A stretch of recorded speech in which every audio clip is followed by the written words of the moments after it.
आपने हारून रशीद का वाक़या सुना होगा, उसकी बीवी का वाक़या, कितना अहम वाक़या।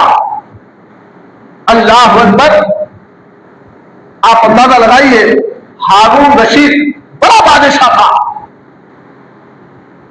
अब तो यह रही कि उसने मदीने में एक नहर खुदाई थी, इसकी बीवी पीने के पानी के लिए नहर खुदाई थी, और फरमाया गया दरियाए गजरा के किनारे एक मासूम शख्सियत मिट्टी के घरोंदे बना रहे हैं। बादशाहजादी है, इसके साथ लश्कर है, लोगों का एक जमे गफीर है, कनीजाएं हैं, हिफाजती दस्ते हैं, जा रही है। तो वहां पर बहलुल दाना एक बुजुर्ग शख्सियत थी जो मिट्टी के घरोंदे बना रहे थे, बैठ के बना के कह रहे थे कि जन्नत में मकान खरीद लो, जन्नत में मकान खरीद लो। क्या बोल रहे थे? जन्नत में मकान खरीद लो। आज मौलाना खड़े रह के खिताब करके बोल रहा, नमाज पढ़ो जन्नत में आली मुकाम मिलेगा, खैरात करो डबल मिलेगा, दीन का काम करो तुम्हें राहत मिलेगी।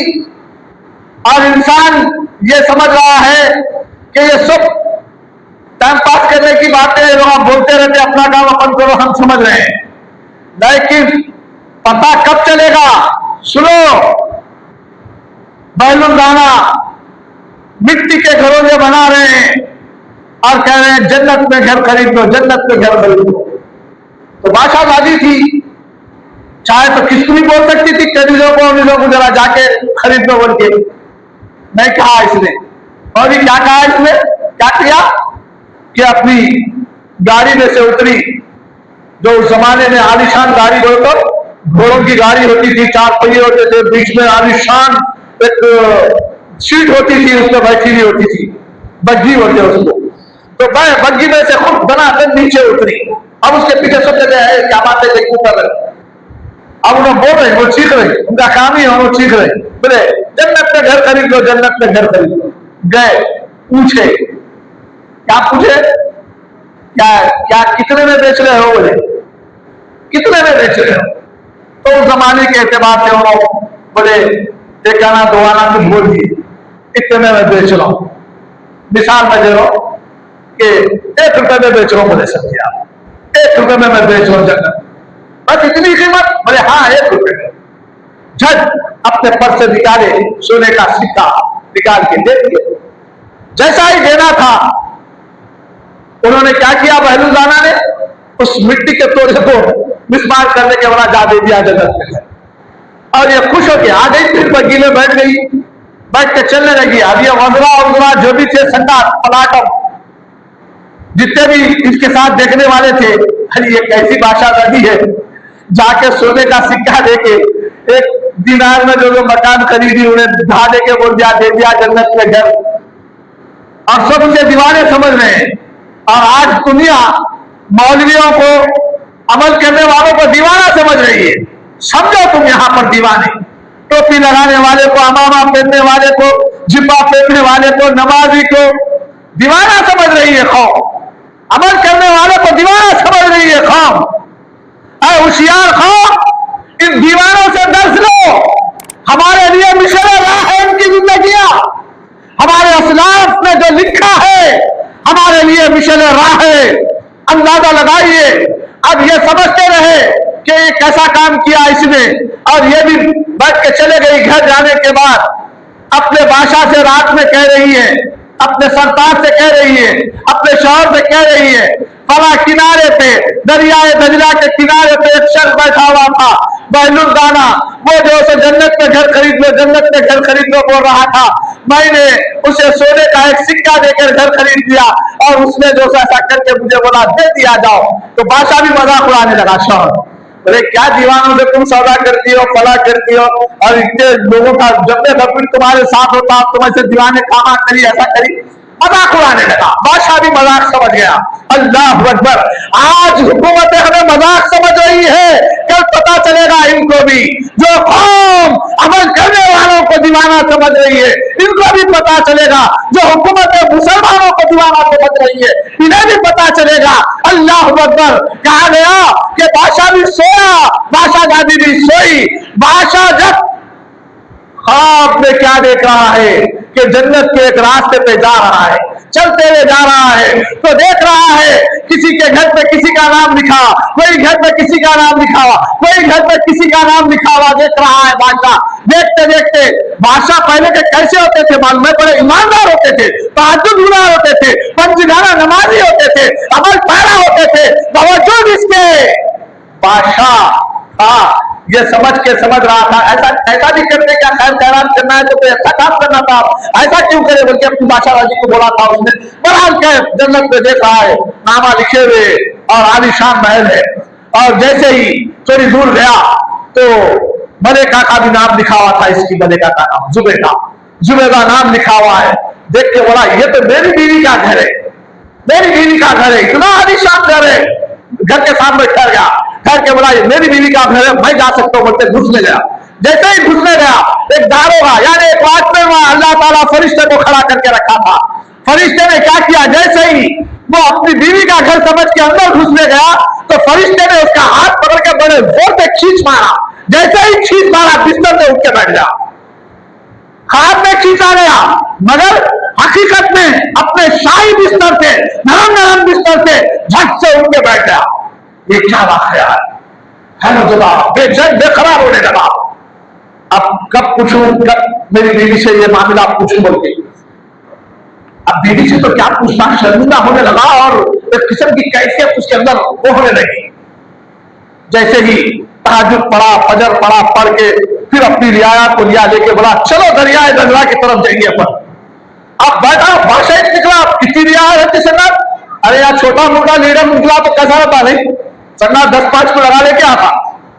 अल्लाह करे खैर इनके हौसला अफजाई हो, मगर आजकल बोलना भी बड़ा परेशानी का मतलब है। आज मौलाना यहाँ खड़े तो चलने खड़े, इस्लामी करना जरूरी है कौम की, फिर मसलियत को भी देखना जरूरी है, क्योंकि बाद वक्त बेबा के दहन निकल जाता हमारी जबानों से, मगर समझने वाले को समझ चाहिए। मगर माज सामईन बादशाह भी लेके निकला, लश्कर उश्कर लेके निकला, दरिया के किनारे से जाना था। वही पहलूजाना बैठे हुए थे, फिर वही बोल रहे उन्होंने क्या बोले, जन्नत में घर खरीद लो, जन्नत में घर खरीद लो। अब यहाँ मौलाना लोग हर जगह बोलते रहते इस्लाह इस्लाह इस्लाह के पीछे पड़े हुए, मुसलमानों की नमाज पढ़ो, रोजा रहो, तकवा परहेजगारी इख्तियार करो, बोलते रहते हैं ये लोग। सुनते नहीं, हर जगह सुनते रहते कुछ ना कुछ, किसी ना किसी मौलाना से कुछ ना कुछ सुनते रहते हम लोग, मगर बावजूद इसके अब टस के मत नहीं। अब ये बादशाह था, बोला ख्वाब जैसा ही देखा, हमको हमारे ख्वाबों की तो कोई हैसियत ही नहीं है। क्यों? हम कर रहे कैसे काम, हमारे ख्वाब कोई हैसियत के शिकार ही नहीं। हमको पहले लोग ख्वाब देखते तो ख्वाब की ताबीर किसी अच्छे मौलाना से, नमाजी से, परहेजगार से, बड़े बुजुर्ग से जाके ख्वाब की ताबीर पूछते थे। मैं ऐसा ख्वाब देखा, इसका क्या मामला है, मोहम्मा क्या है, रात क्या है, पूछते थे। अब तो ख्वाबों की ताबीर नहीं, हमेशा लगे हुए हम उसमें, तो अब वही चाहते रहते खाबा, अल्लाह बचाए। खैर जैसा ही बादशाह निकला, रियाया को लेके निकला तो क्या है, वहां पर बहलूदाना बैठे हुए और वही बोल रहे जन्नत में घर खरीद लो, जन्नत में घर खरीद लो। बादशाह भी उतरा, मेरी बीवी जन्नत में घर खरीदी तो नाम लिखा हुआ था मलेका, अब मैं भी खरीदूंगा। जाके उतर के गया, पूरी रियाया देख रही है, जाके बोला क्या बहलूल घर बेचते हो? हाँ बेचता हूं। कितने में? 100 दीनार बोले। बात कितने में दिए थे मलेका को? 1 दीनार। अब 100 दीनार बोले आज के और कल में तब बोलेगा, बोले वो बगैर देखे खरीदी थी, तू देख के आया है। बोले क्या बोले? तू देख के आया है इसीलिए इसकी कीमत बढ़ गई। बोले तो मौजूद सामईन, क्या हम और आप यही समझ रहे हैं कि हम भी देखेंगे तो ही अमल करेंगे? देखना कब होता है? रूह परवाज हो जाना पड़ता है, फनाक जिंदा हो जाना पड़ता है, कहीं ऐसा ना हो पूरे गफलत में रह जाए और हमारे आमाल की कीमत ना बढ़ ना जाए, उससे पहले पहले यही पर अमल कर लो कि ऐसा ना हो जाए फला चीखता रहे मौलाना, फला बोलते रहे बड़ा फला आलिम दीन बोलता रहा, कौम की तरफ मुखातिब रहा, हमेशा अमल की तरफ इनको झोंकता रहा, मगर हम अमल नहीं करके खसारे में ना आ जाए जैसा ये वाक़ा आ गया था। बोले अम्मा इतनी कीमत? बोले हाँ, तू देख के आया है, तो बिन देखे खरीदी थी, इसीलिए उसको 200 उतने में मिला। अगर तू देख के आया तो पूरे अमाल देना पड़ेगा, वहां जो भी करे हम बुरे चले जाएंगे।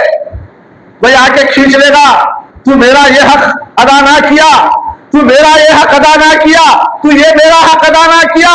हुकूकुल इबाद हुकूकुल्लाह किस लिए कहा जाता है? फिर भी अल्लाह के हुकूक में अगर कभी पेशी हो जाए तो रब्बे कदीर माफ कर सकता है।